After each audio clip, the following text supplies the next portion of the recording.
Sir! Sir Rafael, pakiusap! Buksan niyo na po ang pintuan. Ilang araw na po kayong nagkukulong dyan sa opisina niyo at puro alak na lang iniinom niyo.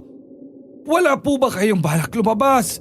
Ay, alam ko pong mahirap tanggapin ang nangyari pero sir, huwag niyo naman po hayaang manatili na lang kayo sa dilim habang buhay.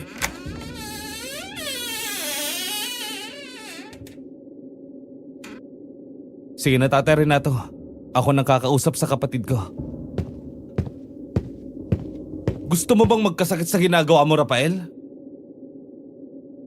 Ang sabi ng mga katulong natin, hindi ka na naman kumakain. Rafael, hinihintay ka na ni Mama at Papa. Last night na ng burol nila.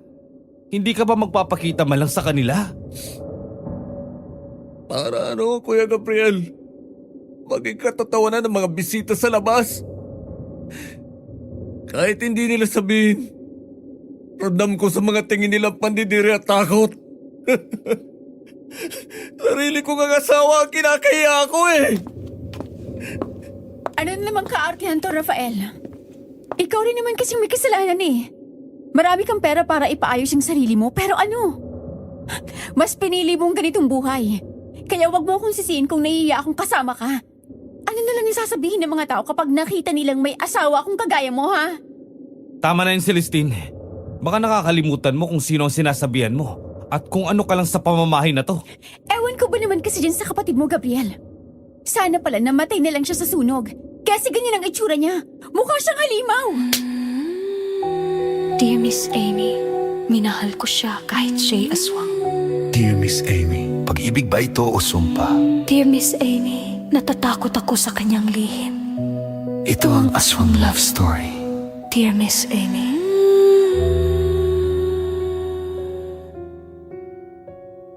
Meron pa bang mga tao ngayon ang hindi tumitingin sa panlabas na anyo ng kapwa nila?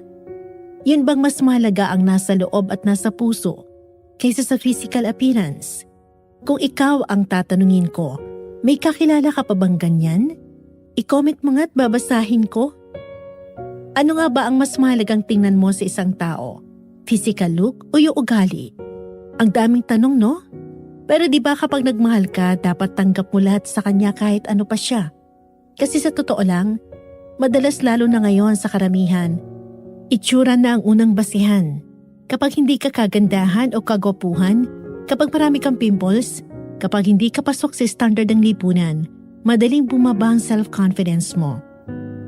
Masakit aminin, pero minsan, mas mabilis pa tayong humusga sa panlabas kaysa kilalanin kung ano talaga ang nasa loob ng isang tao. Pero ano pa kaya ang kwento na ibabahagi sa atin ng sender natin ngayon? Gusto niyo bang malaman? Tara, at sabay-sabay nating alamin ang kanyang kwento. At bago natin simulan ang kwento, check nyo na ang bago naming channel na love story, Miss and Mr. Love. Siguradong kikiligin kayo sa mga kwento, mapapangiti at may mga aral pang mapupulot sa bawat episode. Perfect pang relax habang nakikinig. Sama na kayo at may love sa mga kwento namin.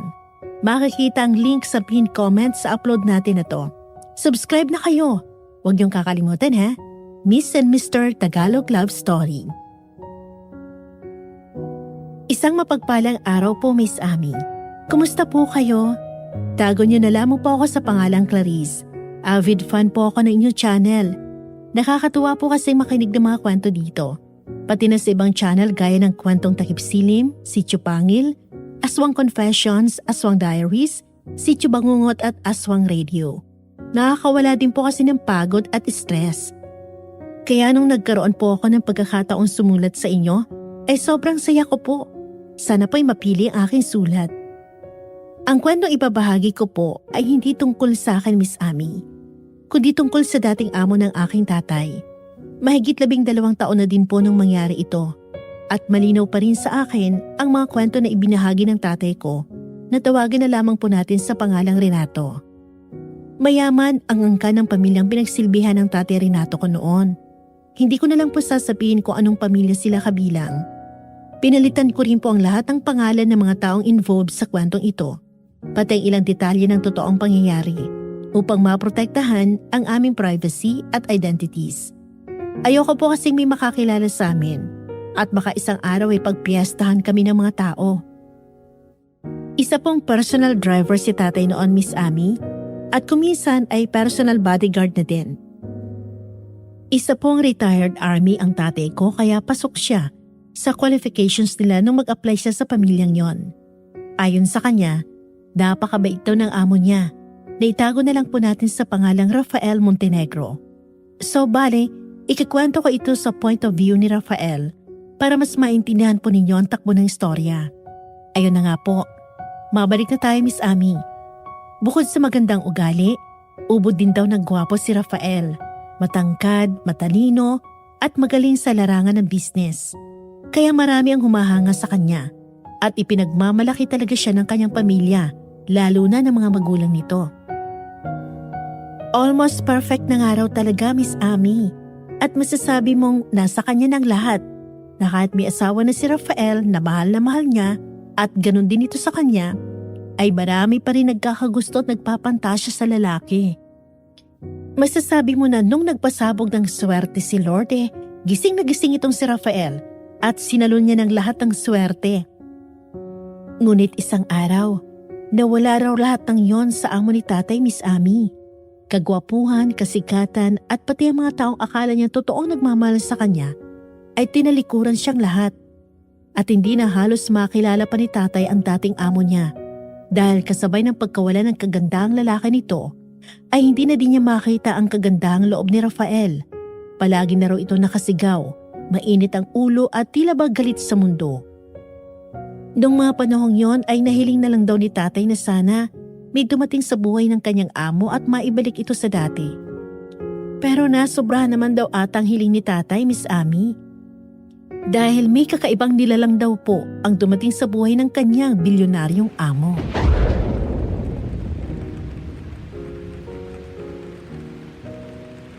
Bakit pati mga magulang ko kinuha mo pa? Ngayon pati ang asawa ko ay unti-unti na rin nawawala sa akin. Dahil mapangit na ako! Mukha ko lang ba ang minahal nila sa akin, Tatay Renato? Sir, tara na po. Wala lang tao sa sementeryo at lumalakas na din po ang ulan. Baka magkasakit po kayo. Tama nga si Celestine. Mas mabuti pang nabatay na lang ako sa sunog. Kung ganito rin lang kasakit malaman na hindi naman talaga ako ang mahalaga sa kanila. Anong silbi ng pera at pagpapaayos ko sa mukha ko?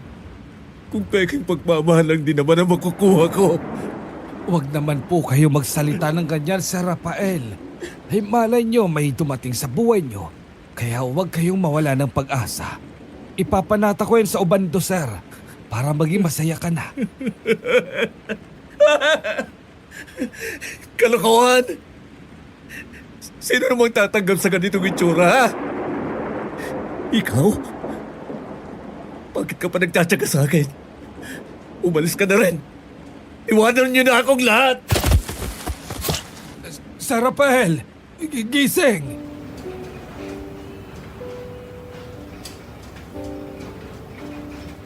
Kahit nakapikit ako, Miss Amy, habang itinutulak nilang stretcher kung saan ako nakahiga, dinig na dinig ko ang mga boses na nagbubulungan tungkol sa akin.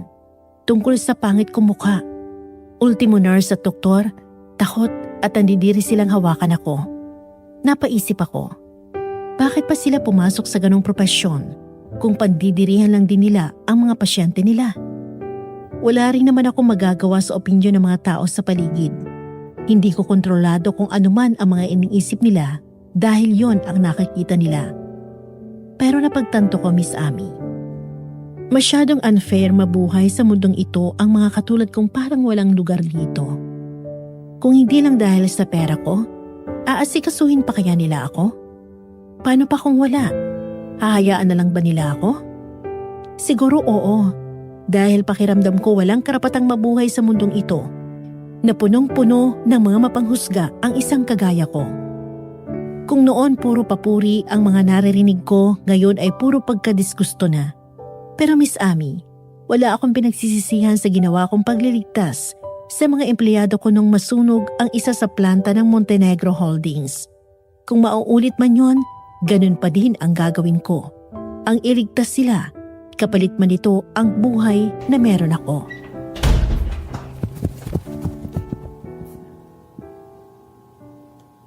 My God, Rafael! Ano na naman ba to? Masyado ka na nakakaabala. Wala ka na ngang maitulong sa kumpanya natin. Gumawa ka na naman ng problema. Mabuti sana kung nagpa-schedule ka na sana sa mga doktor para ipaayos yung mukha mo. Eh di natuwa pa ako. Hindi yung ganito.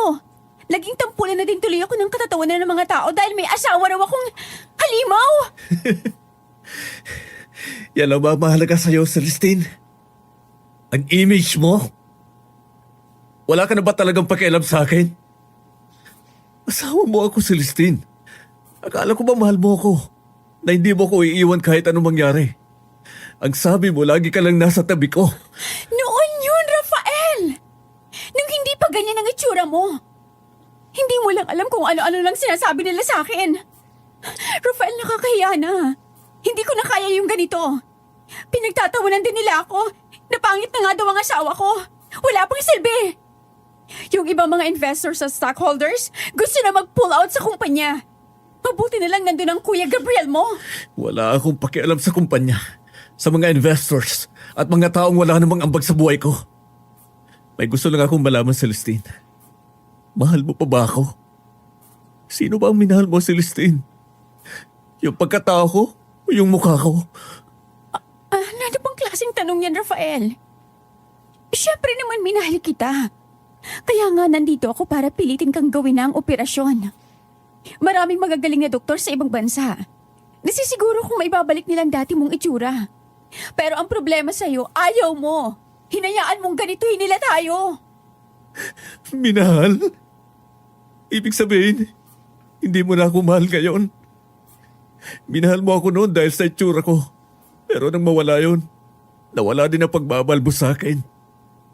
At kaya mo din ako pinipilit magpa-opera para hindi tuloy masira ang reputasyon mo. Ang maganda mong image sa mga tao. Na may asawa kang gwapo, mayaman. Ano nang bago sa'yo, ha? Isang trophy? Hindi ako ang minahal mo, Celestine. Minahal mo yung Rafael na binuo mo sa isip mo. Hindi yung Rafael ngayon na nasa harapan mo. Ang dami mong sinasabi. Napaka-selfish mo, Rafael.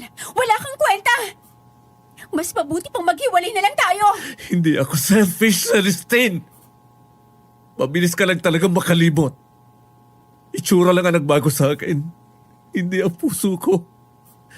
Pero sa isang iglap, hindi mo na kilala ang Rafael na minahal mo. Huwag mo akong kalimutan. Huwag mo akong kalimutan. Ipaglalaban mo ba ako o tatalikod ka na lang? Patuloy ang ulan, bumabagsak, bumabagsak. Makikilala mo pa ba ako? Tatawagin mo ba ang pangalan ko? O dadaan ka lang? Patuloy ang ulan, bumabagsak, bumabagsak.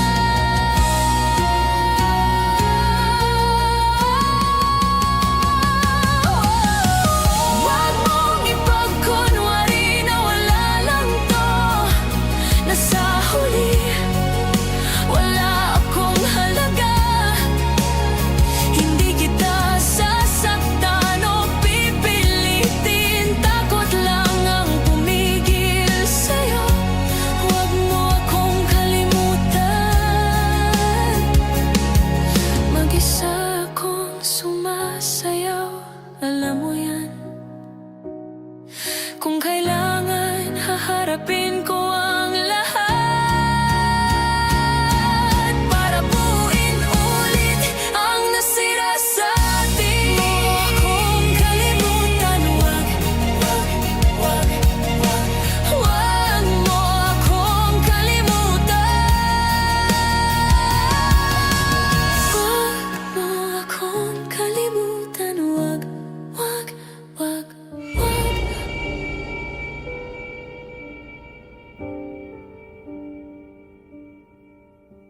Martir na bang matatawag, Miss Amy?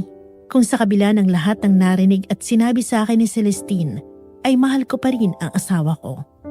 Martir na nga siguro ako. Simula pagkabata, magkakilala na kami ni Celestine. Magkaibigan ang mga magulang namin. Iisa lang ang mundong ginagalawan namin. Isang mundong bawal kang magkamali. Dahil lahat ng mata nakatutok sa iyo, isang mundong naghihintay sa pagbagsak mo. Pagtungtong namin ng high school, niligawan ko si Celestine. Ilang taon din kami naging magkasintahan. Pagkatapos ng kolehiyo, pinagkasundo kami ng mga magulang namin na ipakasal nang malaman nilang relasyon namin dalawa. Fixed marriage man yon kung tutuusin, pero pareho namin ginusto ni Celestine ang bagay na yon dahil mahal namin ang isa't isa. Yon ang pinaniwalaan ko. Akala ko tunay ang lahat ng pinakita at pinaramdam niya sa akin. Pero nagkamali ako, Miss Amy. Dahil lang sa isang trahedya, tinalikuran ako ng mahal kong asawa. May sasakit pa ba rito?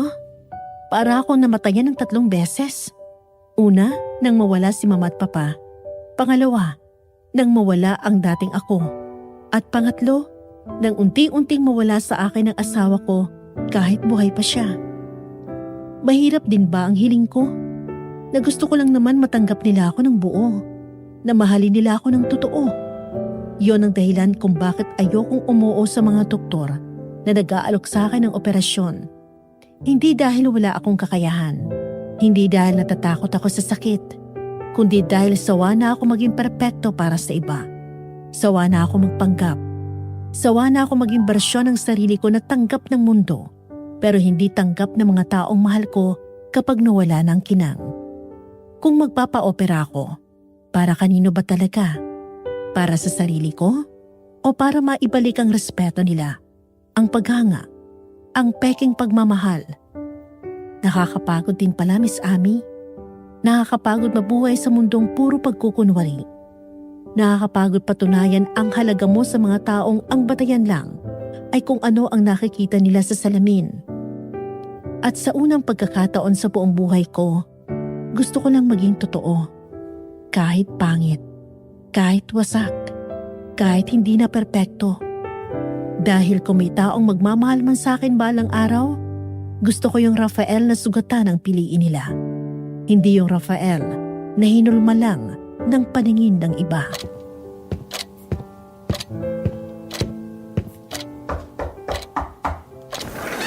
Naayos ko na po ang bill sa billing section, sir. Pwede na po kayong ma-discharge. Yung sasakyan po nasa basement parking na din nitong hospital na ito. Kung ready na po kayo ay pwede na po tayong umalis ngayon. Sige. Iatid mo na ako sa mansyon, Tatay Renato. May gusto pa po ba kayong puntahan sir? Wala na. Diretso na tayo sa bahay. Kailangan kong makausap ng maayos sa Celestine. Sir, hindi naman sa nanghimasok ako pero baka gusto niyo lang malaman. Kanina po bago ko kayo puntahan sa ospital, nakita ko pong lumabas sa mansyon ng family lawyer niyo. Si Atty. Horacio Valderrama? Ano namang gagawin niya sa mansyon ng mga ganitong oras? Hindi ko naman siya pinatawag at imposible namang tawagan siya ng Kuya Gabriel. Ano kayang sinadya niya doon? Ay, hindi ko po alam, sir. Tatanungin ko sana kaso nagmamadaling umalis. Lalo na wala naman po kayong inutos sa akin na makipagkita sa kanya. Sige, Tatay Renato, salamat. Kakausapin ko na lang si Kuya tungkol dito. Baka siya nagpatawag sa abogado. Oh, sakto. Tumatawag siya. Hello? Nasaan ka, Rafael? Kung hindi pa sinabi ng asawa mo na na-hospital ka, hindi ko pa malalaman. Hindi mo malang sinabi sa akin. Kapatid mo ko, Rafael. Tayo na lang dalawang natitira. At bilang nakakatanda, ay kailangan kong malaman ang kalagayan mo. Ayos lang ako, Kuya Gabriel. Pauwi na kami ni Tatay Renato dyan. Sa bahay na lang tayo mag-usap. Kailangan talaga natin mag-usap.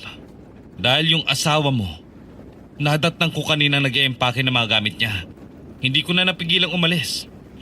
Nag-away ba kayo? Hayaan mo na muna siya magpalamig. Alam kong babalik din siya.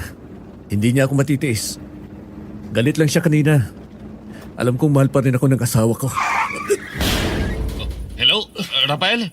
Anong nangyayari dyan? Rafael, naririnig mo ba ako? Ano nangyari, Tate Renato? Bakit bigla kang tumigil? Hello, kuya. Tatawag na lang ako mamaya. Nagka-aberya lang. Sir, may nasagasahan po yata ako. Ha? May babae kasing bigla na lang tumawid. Hindi ko po siya agad napansin. Ano?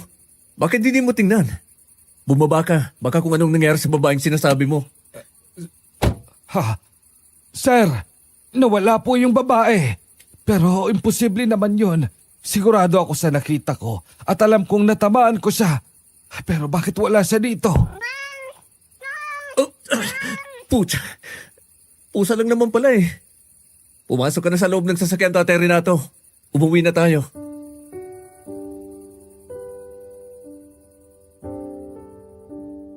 Hindi ko alam, Miss Amy, kung anong meron sa pusang itim na yon na bigla na lang tumalon sa hood ng kotse. Sa isang iglap, bumigat ang hangin sa loob ng sasakyan. Bigla ako nakaramdam ng kakaibang kaba nang tumingin ito ng diretso sa aking mga mata. Hindi ko maipaliwanag. Para may kung anong mensaheng gustong iparating ang titig na yon. Hindi ko alam kung epekto lang ba ng headlights nang dumara ang sasakyan, pero malinaw kong nakita na tila nag-iba ang kulay ng mga mata nito. Mula sa dilaw na kumikislap sa dilim, ay naging kulay pula ang mga matang yon. Ilang segundo rin ang itinagal ng mga titig na yon at nang tuluyan na itong mawala sa paningin ko, ay hindi pa rin tumigil si Tate Renato. Paulit-ulit niyang sinasabi sa akin na babae raw talagang nabunggong niya. Pero wala naman kami ibang nakita ron, Miss Amy, kundi ang pusang itim. Walang dugo, walang katawan, walang bakas o kahit ano. Hanggang sa makauwi kami ng bahay, bukang bibig pa rin yun ni Tate Renato. Halata sa boses niyang takot. Isang takot na hindi ko pa kailanman narinig mula sa isang retired army na tulad niya. Hindi na nga niya namalayan na pumanhik na ako sa kwarto ko para magpahinga. Pagpasok ko sa silid, dumiretso ako sa bintana para isara ito. Pero bago ko pa tuluyang maisara yon, ay natigilan ako sa akin nakita. Doon, sa may puno sa labas ng gate, may nakatungtong na isang pusang itim sa sanga. Tahimik, hindi gumagalaw at nakatingin direkta sa bintana ng kwarto ko at sa akin. Hindi ko alam kung bakit bigla akong kinilabutan sa mga sandaling yon. Hindi rin ako sigurado kung iisa lang ba sila nung pusang muntik ng masagasaan ni Tate Renato at ang pusang nakatingin sa akin ngayon. Pero may isang bagay akong sigurado, Miss Amy. Ang titig na yon, tila hindi pangkaraniwan. Pakiramdam ko tuloy ng mga oras na yon ay may mga matang nagbabantay sa akin mula sa dilim. Rafael, bumaon ka na dyan. At ngayon darating yung private nurse na kinuha ko. Anong sabi mo, kuya? Tama bang dinig ko? Isang private nurse? Ano bang tingin niyo sa akin? Mahina? Nasira lang ang mukha ko at katawan ko, pero kaya ko ang sarili ko. Hindi ako baldado, Kuya Gabriel. Ganyan ba yung kaya? Ni hindi ka nga kumakain ng maayos eh. Puro alak na lang ang laman ng sikmura mo. Papatayin mo ba talagang sarili mo, ha, Rafael? Paano kung ma-hospital ka ulit, ha? Di mamatay. Mas mabuti nga yun para matapos na. Total, wala namang sesa ang buhay ko. Tarantado. Umayos ka, Rafael, ha? Kung ganyan ka ng ganyan, hindi na babalik si Celestine sa'yo. Ayusin mo sarili mo. Sa ayaw at sa gusto mo, aalagaan ka ng private nurse na kinuha ko at dito na din siya titira. Tingnan lang natin kung magtatagal yung nurse na sinasabi mo. Rafael! Buksan mo to! Rafael! Umalis ka na, kuya. Hindi ko kayo kailangan.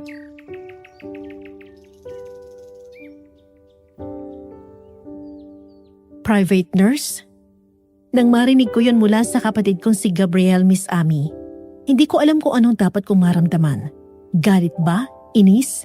O awa sa sarili ko? Pakiramdam ko kasi para ako ni-insulto. Sa totoo lang, gusto ko siyang suntukin noon. Hindi ko maintindihan kung anong pumasok sa kokote niya para kuhanan niya ako ng mag-aalaga. Hindi ko kailangan ng nurse. Hindi ko kailangan ng bantay. Ang kailangan ko ay ang asawa kong si Celestine at hindi ang kung sino-sinong estranghera na babayaran para kaawaan ako. Isa pa, alam ko naman na kung sino man ang kinuha ni Kuya Gabriel sigurado magkukumahog din yon paalis ng mansyon sa oras na makita niya ako. Sino ba naman ang makatatagal sa itsurang meron ako? Halos kalahati ng mukha ko ay kinain ng apoy, pababa sa leeg, hanggang sa kalahati ng katawan ko paakyat sa braso. May ilang bahagi rin sa hita ko ang nasunog. Kung asawa ko nga iniwan ako, sila pa kaya? Hindi ko alam kung ilang oras na ako nakakulong sa loob ng kwarto ko noon. Ilang beses nang may kumatok para ipatawag akong kumain, pero hindi ako bumaba.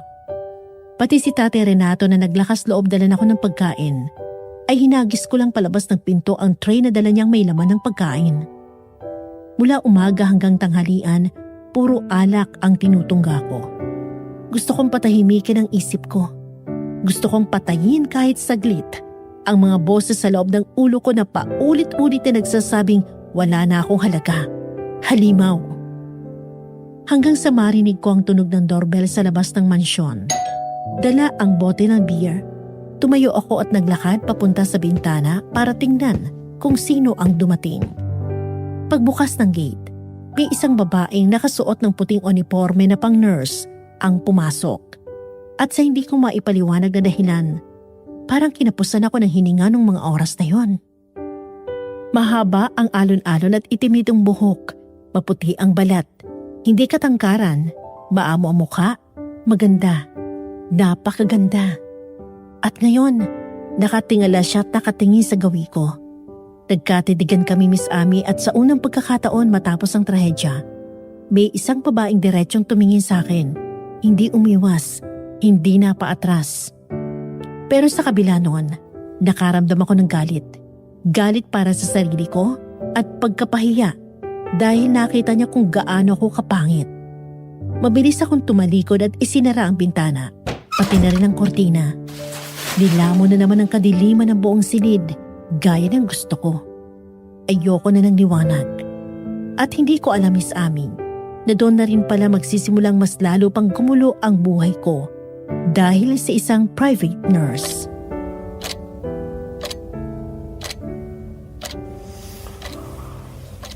Nasaan na yung cellphone ko?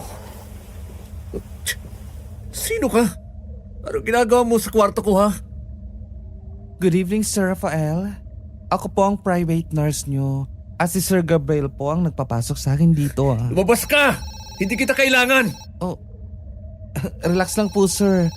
Hindi naman po ako magnanakaw. At isa pa po, kung lalabas po ako kagad, paano ko po kayo alagaan? Private nurse po ako. Sa iyo at sa gusto nyo, makakasama mo ako 24/7 para alagaan ka. Hindi ka pa natatakot sa akin ha? Baka nga ikaw pa matakot sa akin. May sinasabi ka? Alam mo miss, hindi ako nakikipagbiroan sa'yo. Sino ba naman kasing may sabi sa'yo na lokohan to, sir? Seryoso ako. At para sa tanong mo, hindi ako takot sa'yo, okay? Bakit naman ako matatakot? Unless, kung killer ka pala, yari na tatakbo na ako. Paano kung mamamatay tao nga ako? Ganun ba? Magpaunahan na lang tayo, sir. Kung sino ang unang mategi, siya ang talo. Tegi? Ano yun? Hindi mo alam yun? Tegi as in deads. Kung sino ang unang matutsugi, ganon. Siyang matatalo. Pinagluloko mo ba ako, miss? Kaloka naman tong si sir. Paulit-ulit na lang tayo. Seryoso nga sabi ako sa'yo. I mean, sa usapan natin. At saka wag mo nga akong tawaging miss. Hindi naman ako miss. Ano? Mrs.? Hindi rin. Pero pwede rin maging misis mo. Ano sabi mo? Ito naman, high blood ka agad. Liris Balmoria. Yan po ang pangalan ko. Liris na lang po, Sir Rafael. Pwede ba? Lumabas ka na. Hindi kita kailangan. Hindi ko kailangan ng mag-aalaga sa akin. Totoo nga palang matigas ang ulo mo. Pero sorry ka na lang. Kahit ano pang sabihin mo, hindi mo ako mapapaalis dito. Kahit tumayo ka na dyan at kumain na dahil may mga gamot ka pang iinumin para sa mga sugat mo. Hindi mo ba ako narinig? Ang sabi ko lumabas ka na! Hindi mo rin ba ako narinig? Ang sabi ko, kumain ka na at uminom ng gamot. Sinisigawan mo ba ako? Hindi soft-spoken ako Ikaw nga tong sumisigaw Hindi ka naman inaano. Tatay Renato! Ilabas mo nga ang babaeng to ngayon din! Nakukulili na ang tenga ko sa babaeng yan. Ilayo mo sa akin yan, baka kung ano pa magawa ko sa kanya. Huwag ka nang babalik pa at magpapakita sa akin. Naiintindihan mo? Halika na, Iya. Ay, bakit mo naman kasi siya ginalit? Tara na nga, ihatid na kita. Copy, sir. Magkita na lang ulit tayo bukas. Bye-bye po. Gogoran na kami ni Mang Renato.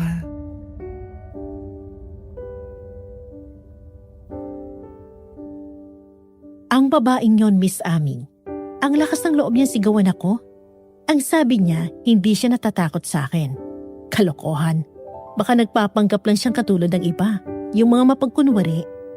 Hindi ko alam kung anong mararamdaman ko. Galit? Irita? Dahil sa babaeng nagpakilalang ni Riz na private nurse ko raw. Aaminin ko, Miss Ami. Mas maganda siya sa malapitan kaysa nung una ko siyang makita sa labas ng gate. Pero kapag binubukan niya ng bibig niya, doon na ako naiinis Napakaingay niya at may mga sinasabi pa siyang mga salitang hindi ko maintindihan. Isa siyang sakit sa ulo, kaya ayoko nang makita pang babaeng yon. Baka mas lalo pang magalit sa akin ang asawa ko, Miss Ami, kapag nalaman niyang may ibang mag-aalaga sa akin. Tanga ko na ba? Alam kong maraming magagalit, maiinis at sinasabihan ako ng kung ano-ano. Pero ano magagawa ko? Mahal ko Hindi naman agad mawawala yun, di ba? Sa kabila ng lahat ng nangyari, siya pa rin ang gusto kong makasama. Kahit sobrang sakit na. Kung kailan kailangan ko siya, sa kanya piniling lumayo at kalimutan ang lahat ng pinagsamahan naming dalawa. Kung ipapaayos ko na bang mukha ko, babalik na ba si Celestine? Mamahalin niya na ba ulit ako? Mga paulit-ulit na tanong na tumatakbo sa isip ko. Nung gabing yon, Miss Ami, hindi na ako nakatulog pa. Kaya napagpasyahan ko na lang lumabas sa terasa ng kwarto ko. Doon, nakita ko na naman yung pusang itim na nakatungtong sa sanga ng puno at nakatingin sa gawi ko, parang nagbabantay. Hindi lang yon, Miss Ami. Nakita ko rin ang family lawyer namin na nagmamadaling lumabas sa gate ng mansyon. Hindi ko alam kung bakit, pero bigla ako nakaramdam ng kaba. Sabi ni Tatay Renato, nakita doon niya si Attorney Horacio noon nung bago niya ako puntahan sa ospital. Nawala na lang sa isip ko na tanungin ang Kuya Gabriel tungkol sa bagay na yon. Nakapagtataka lang na ganitong oras, pumupunta sila sa amin na wala malang abiso mula sa akin. Tila ba may nangyayaring hindi ko alam. At nung tingnan ko ulit yung pusang itim, hindi na ito sa akin nakatingin, kundi sa papalayong sasakyan ni Attorney Horacio. At ewan ko rin ba, Miss Ami, bakit biglang pumasok na naman si Lily sa isip ko nung balingan ulit ako ng tingin ng pusang itim. Yung mga mata niya kasi, parang katulad ng mga mata ni Liris. Yung mga matang walang takot na tumitig sa akin nung unang beses kami magkita. Nababaliw na ata ako. Ipinilig kong ulo ko para mawala ang imahe niya sa utak ko. Walang lingon akong tumalikod at pumasok na sa loob ng kwarto ko. Di ko na tiningnan pa kung nandun pa yung pusa.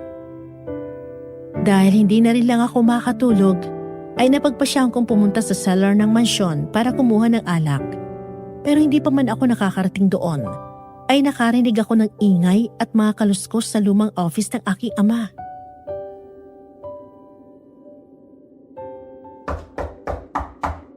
Kuya Gabriel, ikaw ba yan? Putya! Sandali, Rafael! May inaayos lang ako. Lalabas din ako. Bubuksan ko na, ha? Ano bang ginagawa mo dyan sa loob ng opisina ni Papa? Bakit gising ka pa, ha? Di ba dapat nagpapahinga ka na? Tinakasan mo bang private nurse mo, ha, Rafael? Ayaw kong pag-usapan ng tungkol sa kanya, kuya. Anong ginagawa mo dito sa opisina ni Papa? Tsaka bakit mukha kang pagod at pawis na pawis dyan? May inaayos lang akong mga papeles. Kailangan kasi ang mga to sa opisina bukas eh. Di ka na pumapasok kaya ako na nag-aasikaso ng mga trabahong iniwan mo. At isa pa, Rafael, nagreklamo na mga investors at board members natin sa Montenegro Holdings. Nagpapatawag sila ng board meeting sa lalong madaling panahon. At ayaw naman nilang ikaw ang humarap sa kanila. Kaya nagpresinta kang ikaw na lang? Ganun ba? Kung hindi pa kita nakita dito, may bala ka bang sabihin sa akin yan, kuya? At bakit mo pinakikialaman ang kumpanya ko?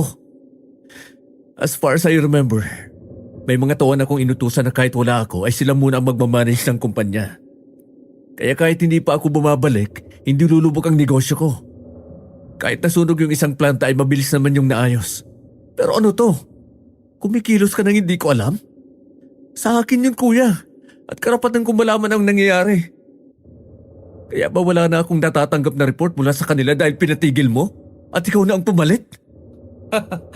Bakit parang minamasama mo ang ginagawa ko, ha? Rafael, tinutulungan lang kita. Hindi ko nasabi ka agad sa'yo dahil sa kondisyon mo. Masyadong magulo ang utak mo. Ayaw ko nang dagdagan pa mga problema mo. Kaya ako na ang gumawa ng paraan. Pero sa pananalita mo ngayon, parang pinapalabas mong mali ako at nang agaw. Hindi pa ba, kuya? I have all the rights para magreklamo. Pinaghirapan ko ang kumpanyang yon ng walang tulong mula sa kahit na sino sa pamilya natin. Ang akin lang, sana nagsabi ka agad. Hindi ba't nasa iyo na ang pamamalakan ng kumpanya ni Papa? Bakit pati yung sa akin gusto mong kunin? Mag-ingat ka sa pananalita mo, Rafael. Wala akong kinukuha sa'yo. Sige nga, humarap ka sa mga tao ng ganyan ang itsura mo. Sige, pumasok ka sa opisina bukas at harapin mo silang lahat. Tingnan ko lang kung sino ang mapapahiya at pagtatawanan ng mga tao. Pasalamat ka at tinutulungan pa kitang maisalba ang negosyo mo eh. Iti lumabas din ang totoo.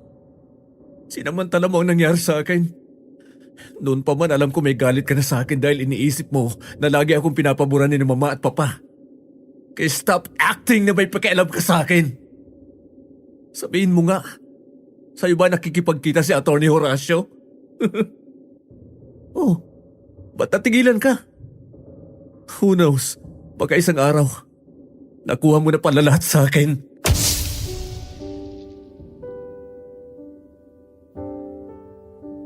Simula nung aksidente, gayon lang kami nagkaroon ng komprontasyon ni Kuya Gabriel, Miss Ami. Namatay ang mga magulang namin sa isang car crash.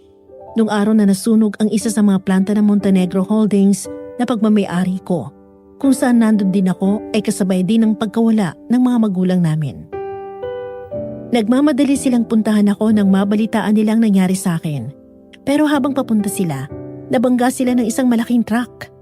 Ayon sa investigasyon, lasing ang driver ng truck at nawalan nito ng kontrol sa manibela. Huli na para makaiwas pang sasakyan ng mga magulang ko. Hindi ko alam, Miss Ami, kung paano tatanggapin ang lahat ng nangyari. Dahil kasabay ng masakit na pangyayaring yun sa buhay ko, lumitaw din ang totoong kulay ng mga taong nasa paligid ko. Sa isang iglap, nawala ang lahat. Pakiramdam ko, pinagkaisa nila ako. May isasakit pa bang nangyari sa akin, Miss Ami? Nung mga oras na yon, habang nakatingin ako sa salamin, napaiyak na lang ako. Kung gaano kapangit ang mukha ko ngayon, ganun din kapangit ang nangyari sa buhay ko.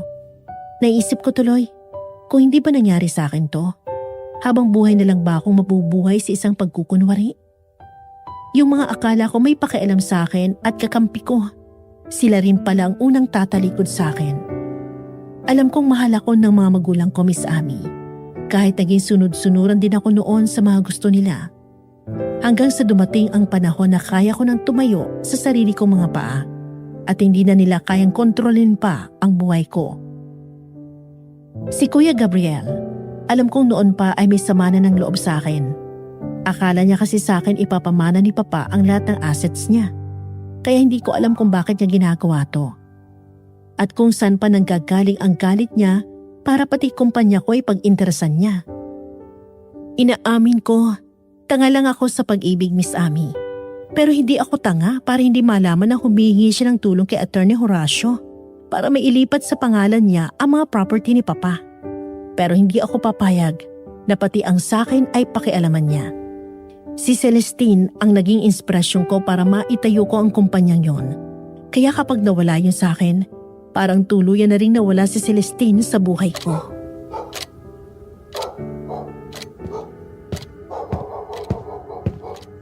Sir, naihatid ko na po si Lyris sa ospital na pinapasukan niya. Nakita ko din pong umalis ng mansyon si Sir Gabriel. Mukha pong mainit ang ulo.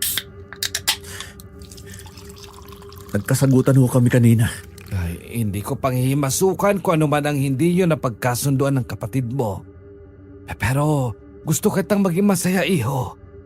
Sa tingin ko, ito na yung oras na yon. Bumalik na si Ma'am Celestine, Sir Rafael.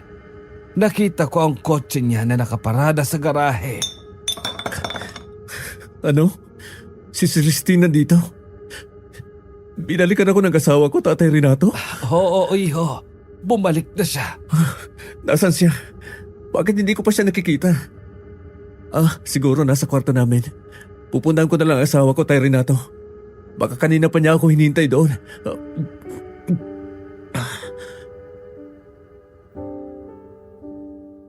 Sa ibinalita ni Tate Renato, mabilis kong binitawan ang baso na may lamang alak. Kahit nahihilo na ako, Miss Ami, dahil sa tama ng ininom ko, pasuri-suri akong umakyat ng hagdan. Papuntang second floor para puntahan ang kwarto namin ng asawa ko. Akala ko, Miss Ami, binalikan niya na ako, pero mali ako. Nung araw na yon, bumalik lang pala siya para kunin ang mga natitira pa niyang gamit. At sa mga sandaling yon, ang saya na naramdaman ko ay agad na palitan ng matinding panghihina at sakit na hindi ko kayang ipaliwanag nang ipakita niya sa akin ang isang dokumento. May pirma niya na. Divorce papers, Miss Ami. Nakikipaghiwalay na ng tuluyan sa akin si Celestine. Kasabay ng papel, ibinalik niya rin sa akin ang aming wedding ring. Nanginginig kong tinanggap yon habang tumutulo ang mga luha ko. Doon ko na naisip, dito na nga siguro magtatapos ang lahat sa amin ni Celestine.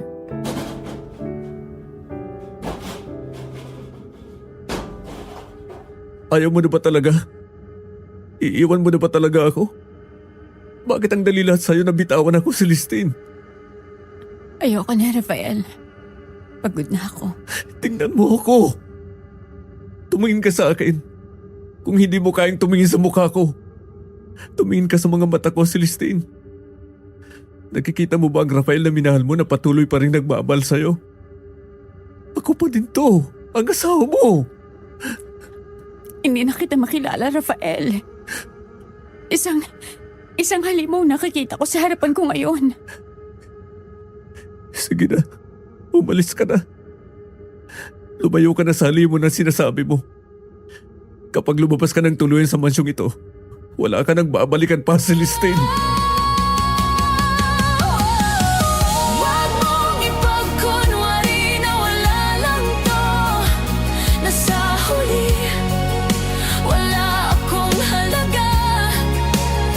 Hindi kita sasaktan o pipilitin. Takot lang ang pumigil sa'yo. Huwag mo akong kalimutan. Mag-isa akong sumasayaw, alam mo yan. Kung kailangan, haharapin ko ang lahat para buuin ulit ang nasira sa atin. Huwag mo akong kalimutan, wag mo akong kalimutan. Habang dumaraan ka, tatawagin mo ba ang pangalan ko? Habang dumaraan ka, may balak ka bang tumigil? Kapag lumayo ka, tuluyan na ba to? O dadaan ka lang na parang wala akong naging halaga? Huwag mo akong kalimutan, wag.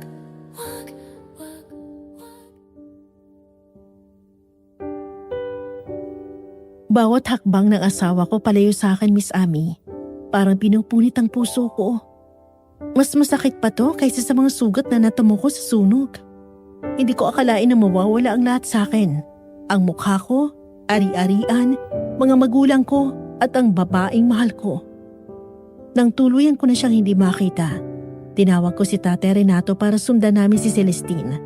Kahit na ayaw niya na sa akin, gusto ko pa ring malaman na ligtas siya kung saan man siya tutuloy. Oo na, napakatanga ko. Desperado. Siguro may magsasabi dyan, kailan kaya siya magigising sa kahibangan niya? Napakatanga naman kasi hindi pa mag-move on. Ang daling sabihin, di ba? Pero mahirap gawin eh. Hindi ganun kadali. Noong mga oras na yun, Miss Ami, akala ko doon na matatapos ang sakit. Na darating din ang araw na matatanggap ko ang lahat. Pero mali ako. May mas masakit pa palang naghihintay sa akin. Na hanggang ngayon, Miss Ami, ay hindi ko pa rin makalimutan. Dahil nung gabing noon, nakita ko ang babaeng mahal ko na masaya sa piling mismo ng sarili kong kapatid. Mga walang hiya kayo! Paano mo nagawa sa akin to, ha, Kuya Gabriel? Hindi ko kasalanan na akong pinili ng asawa mo, Rafael. Sa tingin mo ba? Pagtsatsagaan niya ang mukhang yan? Gago ka, Kuya Gabriel! Pati asawa ko inagaw mo! Kailan niyo pa ako niluloko? Ano ba, Rafael? Tama na! Tapos na tayo! Ano ba, hindi ka ba tumigil? Tama na! Hindi na kita mahal. Tigilan mo na kami. Umalis ka na! Narinig mo ang asawa mo? Umalis ka na! Pagbabayaran niyo to. Idedemanda ko kayong dalawa ng kasong adultery. Hindi ako titigil hanggat hindi kayo nakukulong at nabubulok sa bilangguan! Yun ay kung magagawa mo pa. Gabriel, halika na. Hayaan na natin sila. Hayaan? Gusto mo bang makulong ha, Celestine? Hindi mo mahahawakan ang amo ko, Gabriel! Dadaan ka muna sa akin bago mo siya masaktan! Pakialamero ka, matanda ka! Oh my God! Gabriel! Saan ba galing ang pusang yan? Siya! Alis! Bitawan mo siya! Ah! Aray! Pwes ka pusa ka! Sinugatan mo ang braso ko! Dugo! Dumudugo ang balat ko! Papatayin kitang pusa ka! Papatayin ko kayong lahat! Rafael Iyo, halika na. Kailangan na nating umalis dito.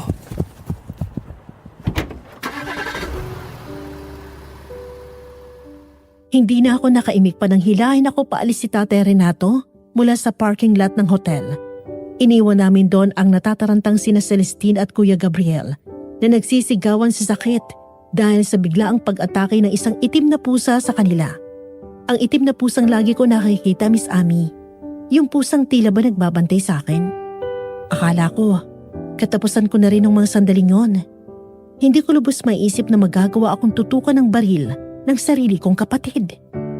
Hindi ko akalaing aabot siya sa puntong papatayin niya ako. Pero naunahan siya ni Tate Renato. Nagpaputok din ito ng baril at tinira ang hawak na baril ni Kuya Gabriel, kaya nabitawan niya yon. Kasabay noon ang biglang pagsulpot ng itim na pusa. Hanggang ngayon, hindi ko pa rin alam kung saan yun nanggaling. Nagulat na lang ako sa bigla nitong paglitaw mula sa dilim. Pinagkakalmot nito ang mukha ng Kuya Gabriel. Pati na rin ang mga braso ni Celestine. Hindi pa rin ako makapaniwala, Miss Ami, sa lahat ng nangyari nung gabing yon. Pero isang bagay ang sigurado ko. Hindi titigil si Kuya hanggat hindi siya nakakabawi sa akin.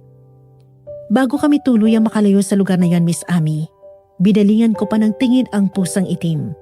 At nakita ko pa ito nakatitig sa akin, na para bang sinasabi niyang, ako na ang bahala dito sa pamamagitan ng kanyang mga tingin. Noong mga sandaling yon, biglang kumabog ang puso ko. Hindi dahil sa takot. Basta, hindi ko maipaliwanag, Miss Ami, kung ano ang naramdaman ko. Dahil ang mga mata ng pusang yon, parang si Liris talaga ang nakikita ko nakatingin sa akin. Yung mga matang nagpapasikdo sa libdib ko.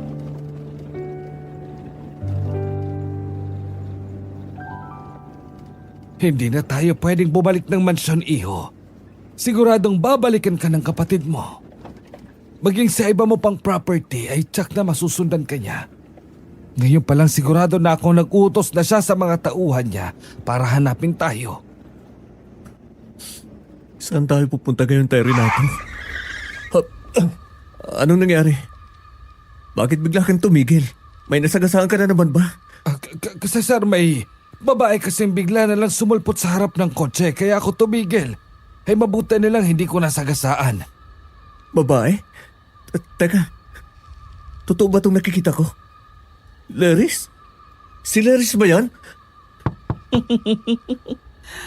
Hi, pwede bang makisakay? Magpapakamatay ka ba, ha? Paano kung hindi agad nakapagpreno si Tatay Renato? Di nategi ka na dyan? Buisit, ano bang pinagsasabi ko?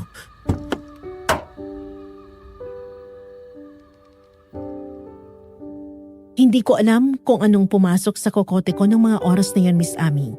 At kung bakit yung salitang yun pang nasabi ko. Nagkaroon tuloy ng pagkakataon si Liris na asarin at buwisitin ako. Ewan ko ba, Miss Amy? Pagdating sa kanya, hindi ko mapigilang hindi mainis. Hindi ko alam kung ako pa ba to o may pinagtatakpan lang ako para hindi niya mahalata. Kasi kapag nandyan siya, may kung ano nagkakagulo sa loob ko.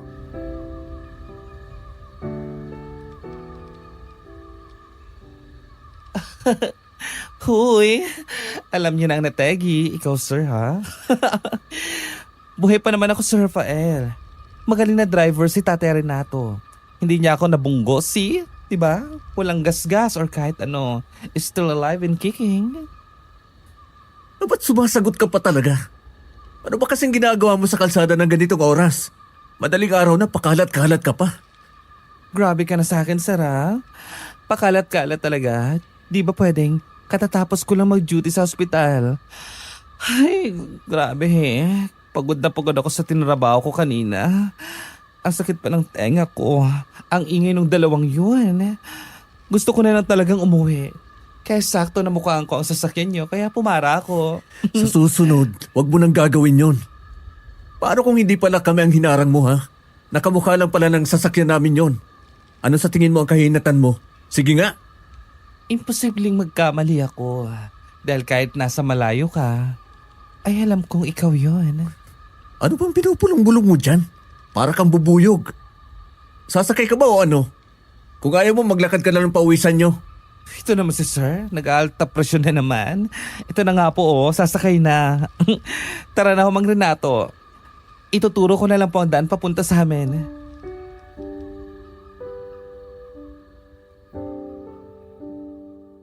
Noong mga sandaling yon, Miss Amy, hindi ko inaasahan na makikita ko si Liris. Muntik pa nga siyang masagasaan ni Tatay Renato. Sa umpisa pa lang, alam ko nang puro sakit lang ng ulo ang dala niya. Pagpasok niya ng sasakyan, hindi na natigil ang bibig niya sa kakasalita. Parang gusto ko na lang siyang halikan ng mga oras na yun para tumigil siya. Hindi ko alam kung ano bang pinagsasabi ko, Miss Amy. Kasalanan talaga ni Liris to eh.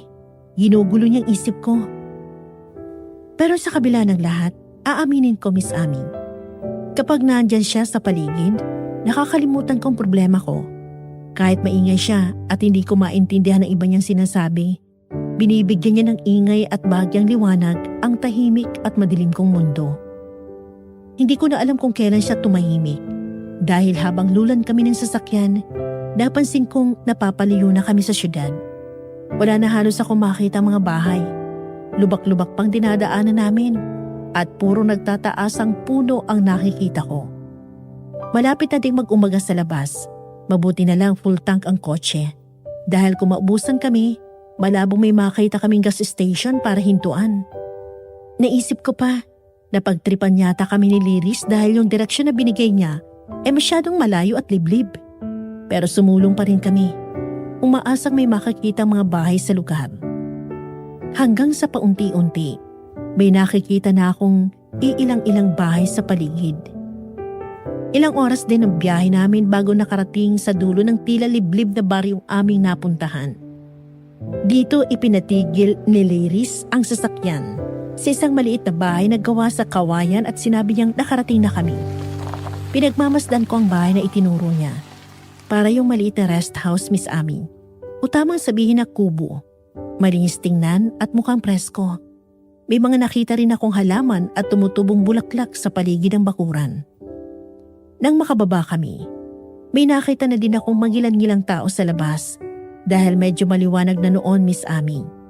Dinig ko pang bulungan ng iba habang nagagawa ang tingin nila sa akin. Yung iba ay bahagya pang nagulat at natakot nang makita nila ako. dapa atras at nagmamadaling pumasok sa loob ng mga bahay nila. Mabilis naman ako hinila ni Liris palayo doon at pinapasok sa loob ng bahay niya nang mapansin niya ang nangyayari. At doon, Miss Amy, ay hindi ko na nakita at narinig pa ang pangungutya ng mga tao sa labas tungkol sa itsura ko. Dumito na muna kayo, Sir Rafael. Pasensya na po kung napakalayo ng paghatid niyo sa akin. Ang totoo po kasi niyan, meron po akong inuupahang bahay na malapit lang sa ospital. Pero naisip ko po na dito na magpahatid kasi namimiss ko na po yung nanay Rio ko. Sandali lang po Mayaw ko muna po kayo. Maupo muna kayo dyan. Dyan na muna kayo mga Renato at Sir ha. Tatawagin ko lang po si nanay. Sir, sa tingin ko nakahanap na tayo ng pansamantalang matutuluyan. Baka madamay sila sa gulo ng buhay ko, Tatay Renato. Problema ko to. Ayoko may masaktan o madamay ng mga inosenteng tao na wala namang kinalaman doon. Magpapahinga lang tayo sandali. Pero magpapaalam din agad. Hindi tayo pwedeng magtagal sa lugar na ito. Magandang umaga sa inyo. Pagpasensyahan niyo na kung maliit lang ang tahanan namin. Pero gayon pa man, sana'y maging komportable kayo dito. Ako nga pala si Rio, nanay ako ni Liris. Magandang umaga din naman po sa inyo. Hindi na po kami magtatagal. Inatid lang po talaga namin si Liris at aalisa din po kami. Nako iyo, hindi ko yata mapapayagan yung gusto mo. Dito na muna kayo kumain ng kasama mo. Nagluluto na ng almusal si Liris sa kusina. Sige na, huwag ka nang mahiya. Ipalagay mo ng loob mo dito. Huwag kang mag-alala iyo, hindi kami katulad nila. Maraming salamat po, madam. Ano ka bang bata ka? Nanay Rio na lang. Sa katunayan nga'y masaya ako na makita kang muli. Rafael. Ano pong ibig niyong sabihin, Nanay Rio? Isa ako sa mga iniligtas mo noon, Rafael. May delivery akong mga damit sa bayan noon. Yung iba yung mga uniforme ng mga trabahador ninyo dun sa planta. Nung mangyari ang sunog ay nandun din ako. Hindi na ako nakapagpasalamat sa iyo nun iyo. Kaya masaya akong makita kang muli. At nung sabihin ni Liris na sa'yo siya nagtatrabaho, maraming salamat sa pagliligtas mo sa buhay ko.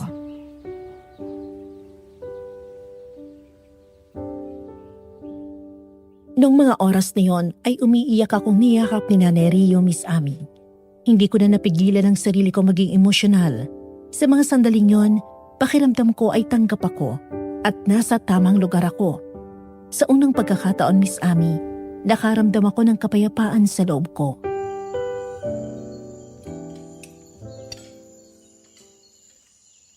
Pagkatapos nating mag-almusal, ihatid mo na muna sila sa kwarto mo, Liris, para makapagpahinga sila.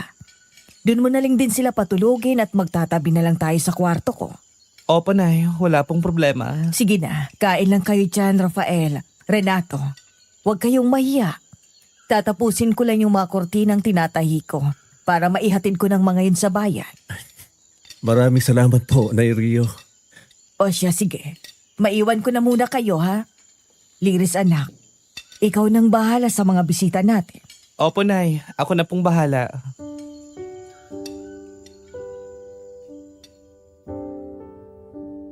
Pagkatapos naming mag-usap ni Nanay Rio tungkol sa nangyari at kung paano ko siya nailigtas, nag-aya na siyang kumain ng pareho na kaming kumalma, Miss Amy.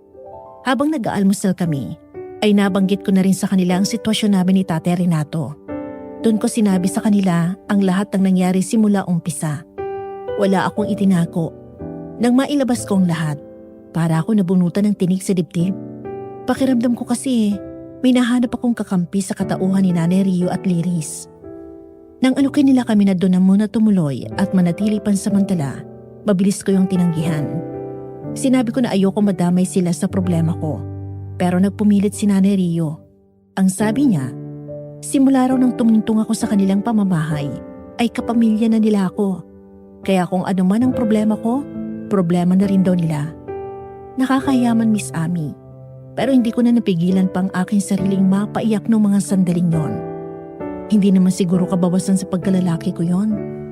Nasabi ko pa na may mga tao pa palang natitira sa mundong ito na hindi marunong manghusga at tumingin lamang sa panlabas na anyo ng isang tao. At napatunayan din yun ni Liris, Miss Ami.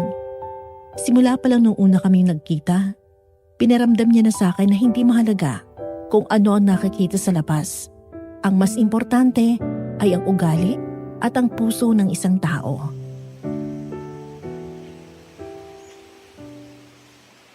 Kilala mo na ba ako noon pa man, Liris?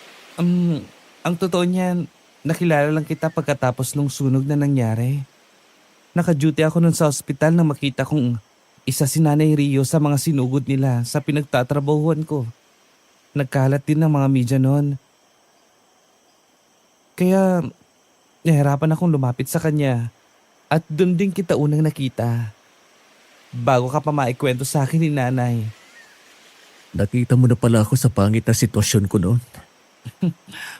Oo, kaya simula noon, binantay na kita mula sa malayo. Anong sabi mo? Hindi kita gaanong narinig.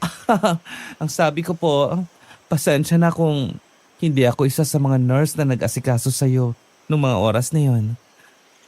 Sobrang nag-alala kasi ako kay Nanay Rio. Kaya siya na munang inuna ko. Ayos lang yun.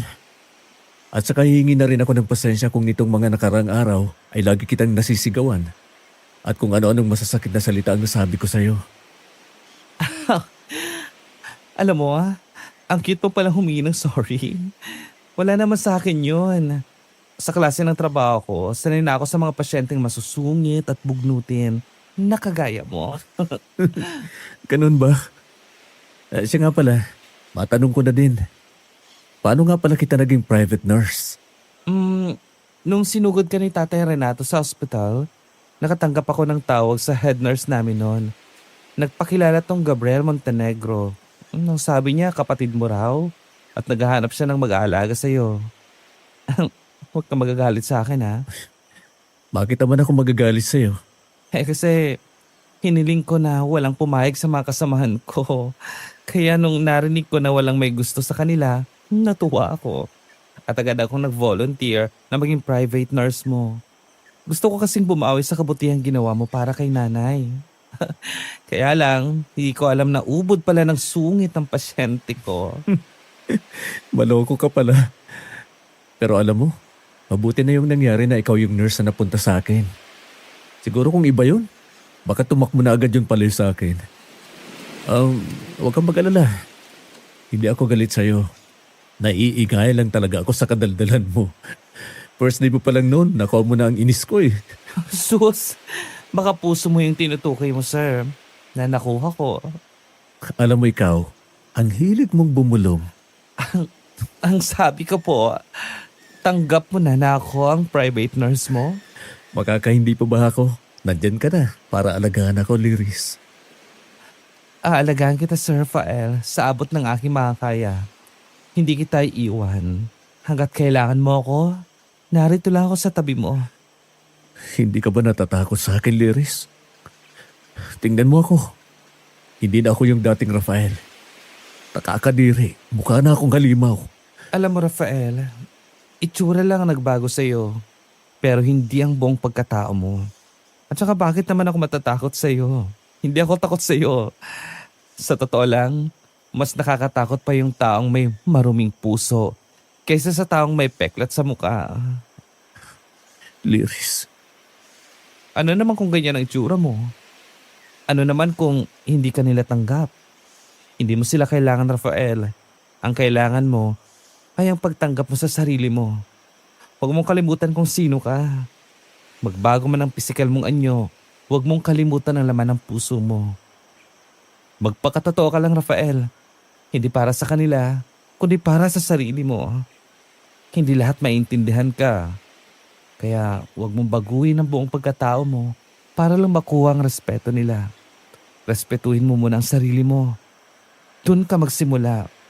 Tumingin ka sa salamin at tanggapin mo ng buo kung sino at ano ka.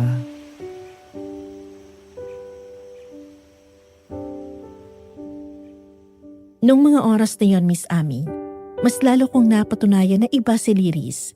Lahat ng sinabi niya ay tumatak sa puso't isip ko. Simula noon, mas lalo kami naging malapit sa isa't isa.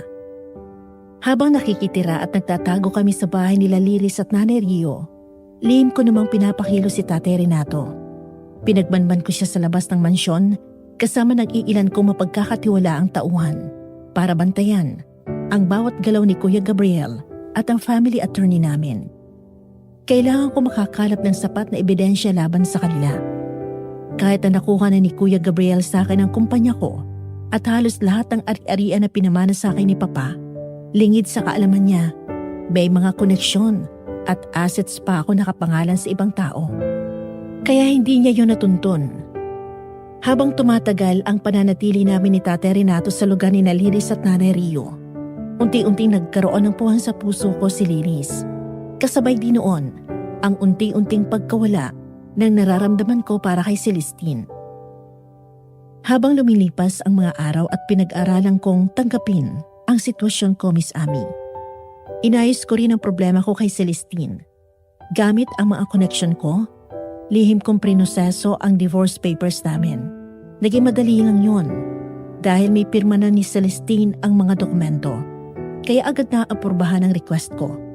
At alam ko nung mga panahon yon, nalaman na rin ni Celestine na wala ng bisa ang kasal namin dalawa. Dahil ako mismo ang lihim na nagpadala sa kanya ng kopya bilang patunay na legal na kaming hiwalay. Ang gusto ko na lang sana nun, Miss Ami, ay ayusin muna ang nararamdaman ko para kay Liris bago ko harapin si Kuya Gabriel.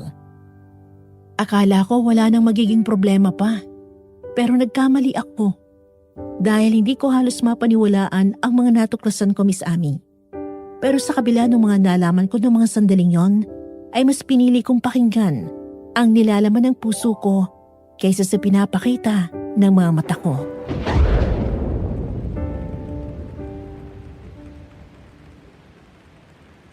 Hindi pa ba bumabalik si Tate Renato? Anong oras na hanggang ngayon wala pa siya? Baka kung ano nang nangyari sa kanya, Rafael. Huwag ka na mag-alala. Nakatanggap ako ng tawag mula sa kanya kanina. Ang sabi niya, bukas na siya makakabalik. Patitilayan lang daw niya ang ulan baha.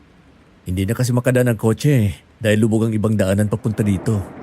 Ganun ba? Salamat naman kung ganun. Rafael, nasubukan mo na ba ang maligo sa ulan? Ha? Hindi pa. Bakit? Tara, maligo tayo sa ulan, Rafael. Teka, seryoso ka ba? Gabi na, Liris, at umuulan pa. Baka magkasakit ka. Minsan lang naman to, kaya halika na. Ang sarap maligo sa ulan, Rafael. Ay nako, napakakulit. Bakit ba hindi kita matiis, ha? Sayaw tayo. Alam mo ba, pinapangarap ko balang araw na may magsasayaw din sa akin. Na may makakasama akong sumayaw at hindi na mag-iisa. Dati kasi nung nag-aaral pa ako, kapag may prom sa school, walang nag-aalok sa aking sumayaw.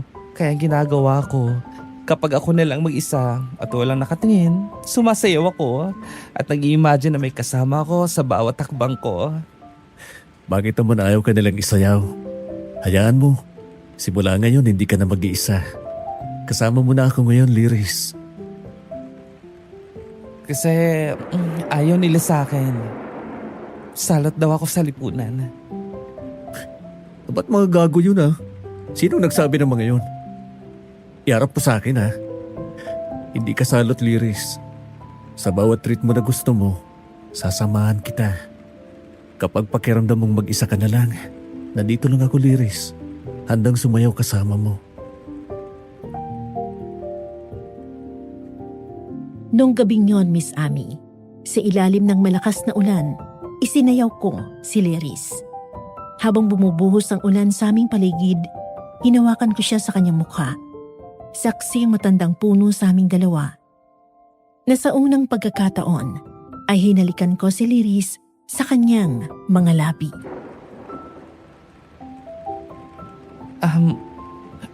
Rafael?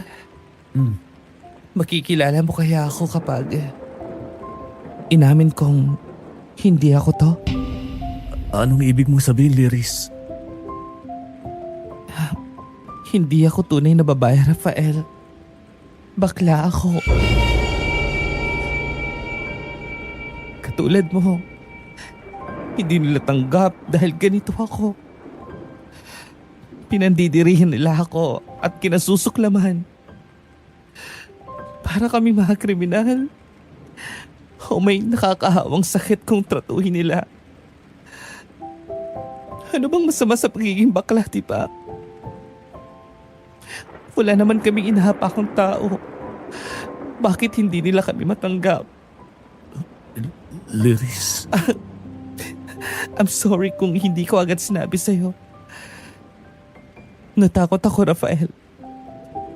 Natatakot ako na baka hindi mo na ako makilala. Lalo na kapag nakita mo na ang totoong ako. Hindi ba lagi mo akong tinatanong? Kung hindi ba ako natatakot sa'yo? Rafael, sa totoo lang, baka ikaw pang matakot sa akin. ano bang sinasabi mo, Liris? Hindi kita maintindihan. Kung ang pagiging bakla mo ang kinakatakutan mo, wala akong pakialam. Ano naman kung bakla ka? Liris, tanggap kita. Hindi mo na may aalis na meron ng ikaw dito sa puso ko. Makinig ka, Rafael. Oo, bakla ako. Pero hindi lang yun eh. Hindi ako tao, Rafael. Aswang ako. Anong sabi mo? Aswang ka? Oo. Kaya kung ano man ang makita mo ngayong gabi, sana wag mo kong kalimutan. Kasi Rafael, minahal na kita. Patawad.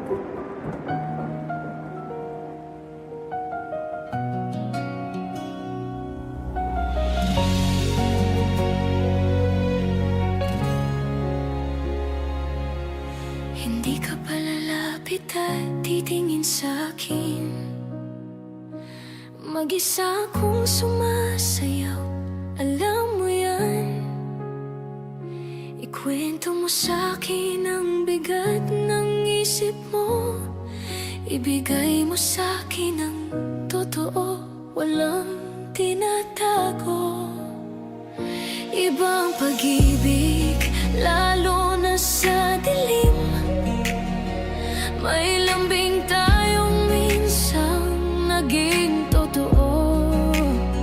Unti-unting pagbabago ang sumira sa atin nang pumasok ang liwanag sa puso mo. Huwag mo akong kalimutan. Huwag mo akong kalimutan.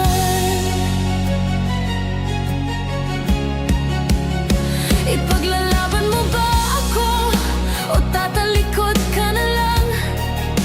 Patuloy ang ulan, bumabagsak, bumabagsak. Makikilala mo pa ba ako? Tatawagin mo ba ang pangalan ko? O dadaan ka lang? Patuloy ang ulan, bumabagsak, bumabagsak.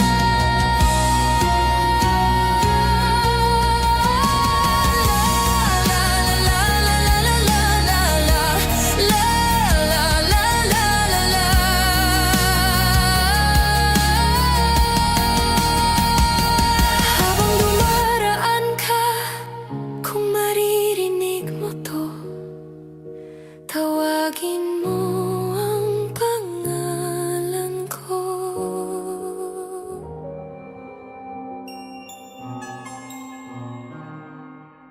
Nung gabing yon, Miss Amy, nakita ko ang pagbabagong anyo ni Liris.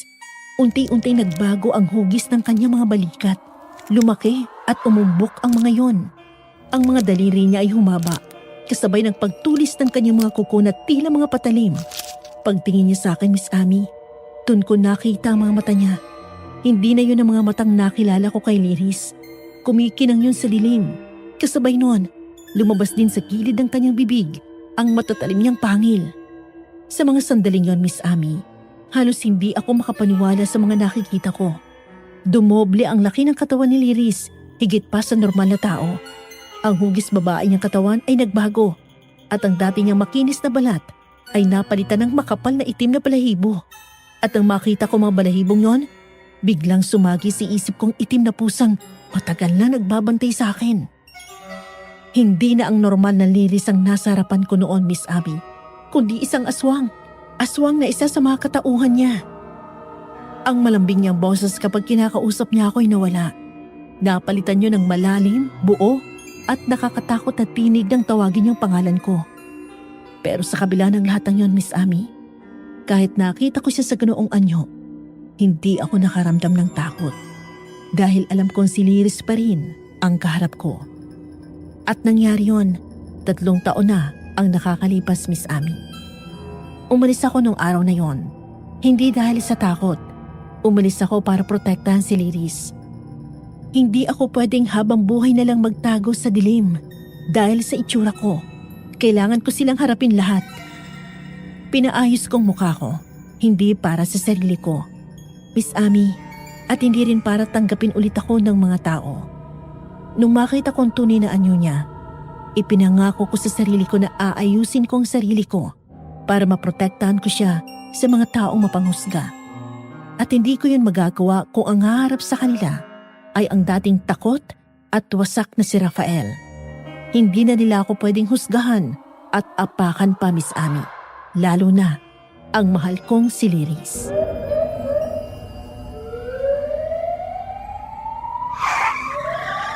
Kuya Gabriel! Celestine! Lumabas kayo dyan! Tama na ang mahabang panahong ibinigay ko sa inyo! Rafael! Tulungan mo ako!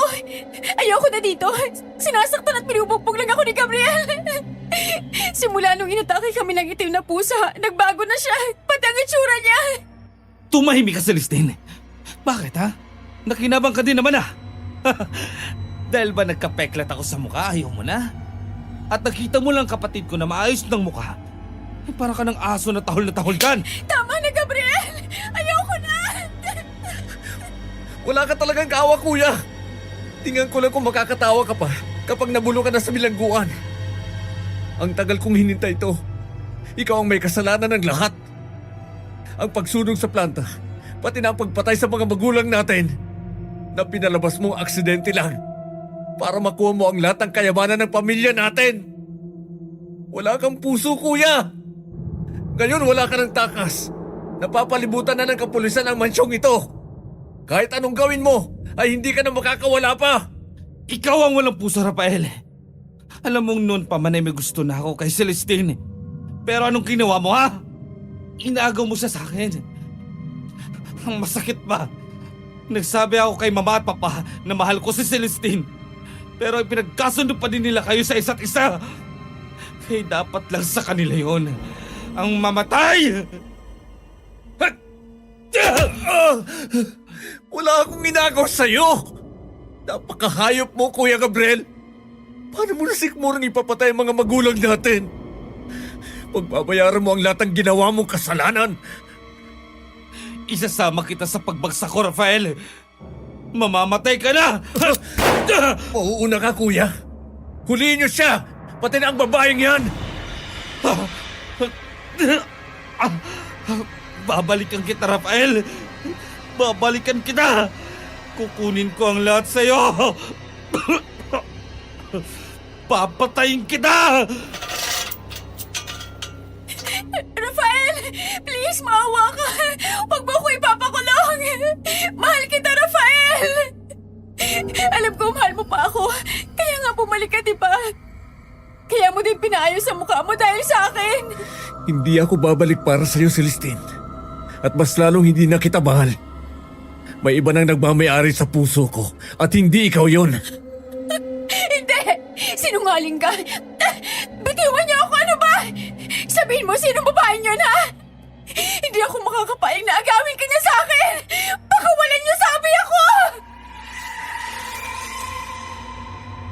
Natapos na, Miss Amy. Naipakulong ko na si Kuya Gabriel pati si Celestine. Ginawan ko ng paraan para hindi sila makakuha ng parol. Habang buhay silang mabubulok sa loob ng selda, kasama ang mga kasalanang ginawa nila. Walang kapatawaran, Miss Ami, yung ginawa nila sa akin, lalo na sa mga magulang ko. Sa loob ng 3 taon na pagkawala ko, Miss Ami, tiniis ko ang sakit, hirap at pangungulila ko kay Lilis. 3 taon kong pinilit tanggapin kung sino at ano talaga ako. Masakit tanggapin ang katotohanang nabuhay ako sa mundong akala ko'y totoo. Pero isa lang palang kasinungalingan.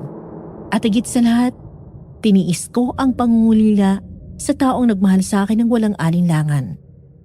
Sa kabila ng lahat ng kamiserablihan ko, tinanggap niya ako kung sino ako.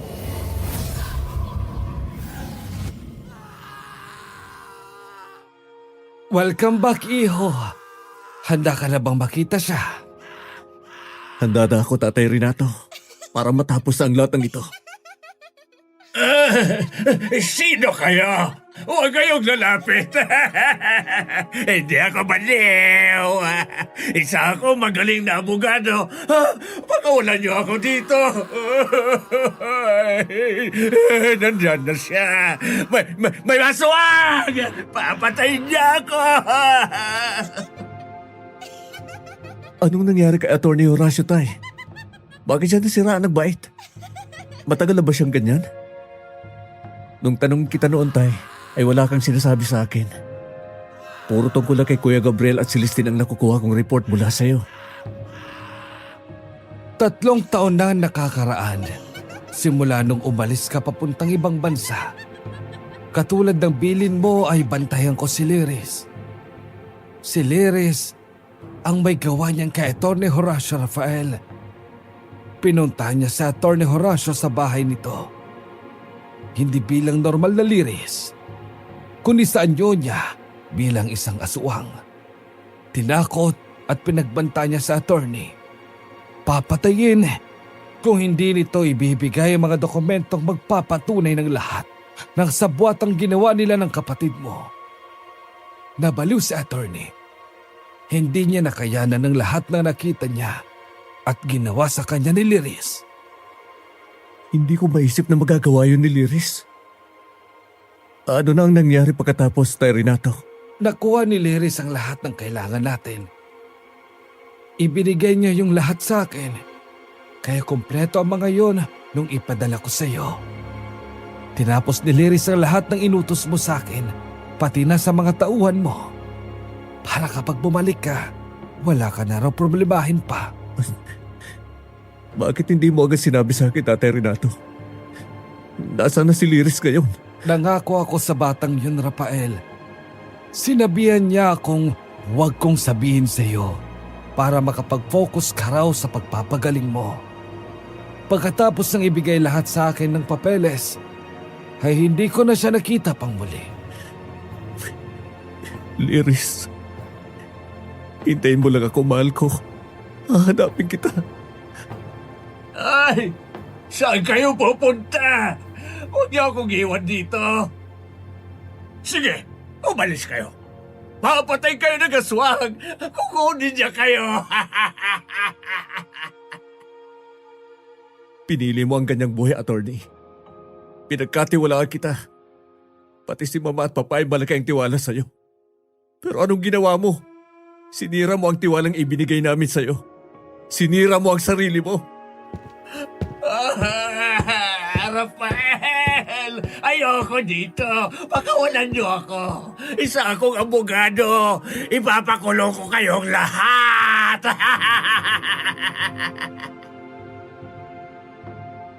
Hindi nakulong sa bilangguan si Atty. Horacio, Miss Abby. Pero mas masaklap pang nangyari sa kanya. Dahil habang buhay siyang nakakulong sa sarili niyang isip. Paulit-ulit niyang pagdudusahan ang mga kasalanan ginawa niya. Dahil ang utak niya mismo ang walang tigil na magpapaalala sa kanya ng lahat ng yon. Pagkatapos naming umalis sa mental facility kung saan naroon si Atty. Horacio, ay bumalik ako sa lugar kung saan nagsimula ang lahat, Miss Ami. Bumalik ako sa lugar kung saan ko unang naramdaman ang pagtanggap na matagal ko nang hinahanap. Pero pagdating namin ni Tatay Renato doon, wala na ang bahay nila Liris at Nanay Rio na minsan naging tahanan ko rin. Pati ang ibang mga bahay sa paligid ay naglaho na rin, Miss Ami. Isa na lamang yung masukal at tahimik na lugar. At ang tanging natira ay ang punong minsan naging saksi sa lahat. Saksi sa pag-usbong ng pagmamahala namin ni Liris. Saksi kung paano namin tinanggap ang isa't isa sa kabila ng lahat.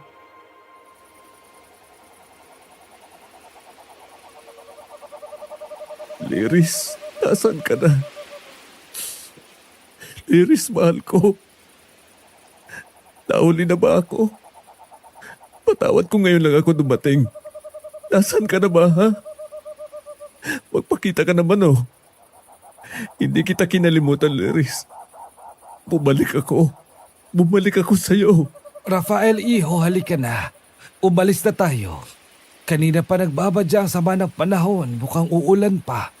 Kanina pa tayo nandito pero wala pang Liris na dumarating. Sandali na lang, Tay Renato. Kinalimutan na ba niya ako, Tay? Hindi na niya ba ako kilala? Sana hindi na lang ako umalis. Oh, Liris! Nandyan na naman yung pusang itim sa Rafael. Liris, ikaw ba yan? Halika. Rafael,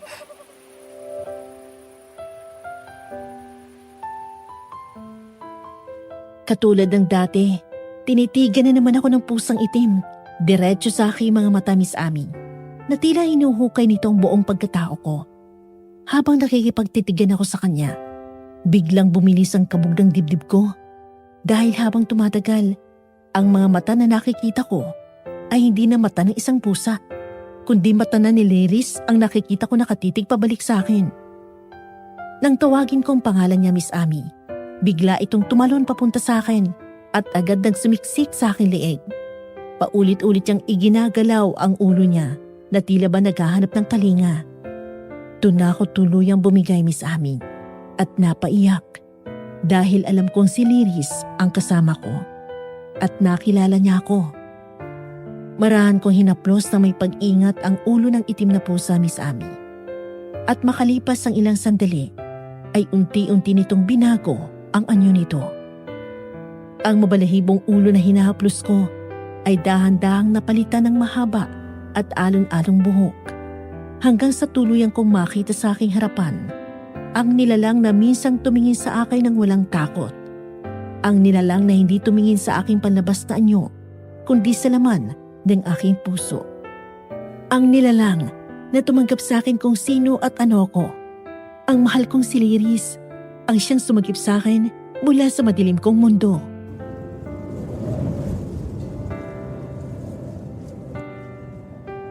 bakit ang tagal mo?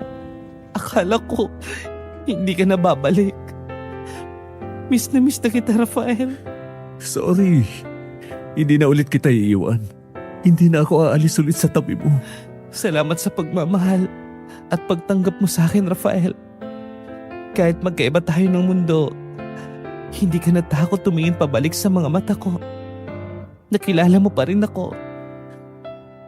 Dahil sa tuwing titingin ako sa mga batang yan, nakikita ko ang totoong ako. Ang ako na hindi mo kinatakutan noon, Liris. Kaya wala na akong pakialam kahit ano pang sabihin ng iba. Ikaw ang gusto ko.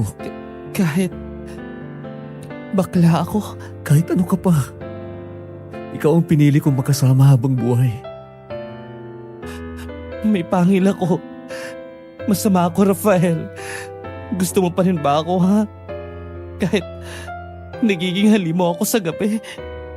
Ano bang pinagsasabi mo? Hindi ka masama, Liris. Kung masama ka, sana noon palang sinaktan mo na kami. At saka, ano naman kung may pangil ka? Hindi lahat ng may pangil ay masama katulad mo. Mas marami pang ang taong walang pangil pero nananakit. Mahal kita, Rafael. Mahal din kita, Liris. Kahit magbago pa ang anyo mo, pagkikilala ka pa rin ng puso ko. Hindi kita kakalimutan at kahit saan ka mapunta, tatawagin at tatawagin ko pa rin ang pangalan mo. Para buuin ulit ang nasira sa atin. Huwag kong kalimutan, huwag mo akong kalimutan. Habang dumaraan ka, tatawagin mo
Napakahiwaga talaga ng pag-ibig, no, Miss Ami? Hindi mo alam kung kailan ito darating at kung kailan ka tatamaan ito. Katulad ni Rafael at Liris. Pareho nilang hinanap ang totoong pagtanggap. Dalawang nilalang na parehong itinatakwil at isinusuka ng lipunan dahil sa itsura at pagkatao nila. Sino nga bang mag-aakala na kahit magkaibang mundong ginagalawan nila, pinagtagpo pa rin sila ng tadhana. At ang maganda pa doon, pareho nilang natagpuan sa isa't isa ang tunay na kahulugan ng pagmamahal at pagtanggap na matagal na nilang hinihintay. Sa mata ni Liris, hindi halimaw si Rafael nung nakita niya ang pangit itong itsura. Sa mata naman ni Rafael, hindi sumpa si Liris nung nakita niyang totoong anyo nito. Pareho silang hindi tumingin sa pisikal na anyo ng isang tao, kundi sa nilalaman ng puso. Alam ko marami magtataas ng kilay dyan, lalo na kay Liris. Pero di porke bakla siya, wala na siyang karapatang magmahal at mahalin ng totoo. Lahat tayo ay malayang maranasan ang hiwaga ng pag-ibig. Kahit sino ka pa at kahit ano ka pa, love wins, ika nga. At walang makakapigil dyan. Sino nga ba tayo para manghusga at husgahan sila? Hay! Saan kayo makakapag-check out ng isang bilyonaryong green flag na kagaya ni Rafael, Miss Ami? Kahit hindi na bilyonaryo, basta loyal at totoo, yung kayang tanggapin na buo yung pagkatao mo. At siya nga pala, kung tatanungin niyo kung ano na nangyari sa kanila pagkatapos, ayon kay Tate Renato, namuhay doon ng payapa si Rafael at Liris kasama si Nanay Rio. Malayo sa mga taong nanghamak at nanghusga sa kanila. Bago umalis at nag-resign si Tate Renato, ay sinigurado ni Rafael na maayos ang buhay ni tatay kahit wala na siyang trabaho sa kanya. Nakapagtapos kami ng pag-aaral, Miss Ami, at may kanya-kanya na ring mga propesyon. At kami na ang tumutulong kay tatay ngayon. Malaki ang utang na loob namin sa dating amo ni tatay. Ngayon, wala na raw balita si tatay tungkol sa dati niyang amo, Miss Ami. May katandaan na si tatay, pero hindi niya makakalimutan na minsan naging bahagi siya ng kwento ng isang bilyonaryo at ang isang kakaibang nilalang. Hanggang dito na lang po ang aking sulat, Miss Ami. Sana po nagustuhan yung kwento nila. Maraming salamat sa pakikinig. Grabe naman ang kwentong ibinahagi sa atin ng Sander ngayon na si Clarice. Ramdam ko ang bawat emosyon ni Rafael at Liris habang nagbabasa ako. Pakiramdam ko, naging bahagi rin ako ng kanilang kwento. At siya nga pala, kung naghahanap kayo ng green flag, sold out na daw si Rafael. Pero seryoso, may aral ding matututunan sa kwento nila.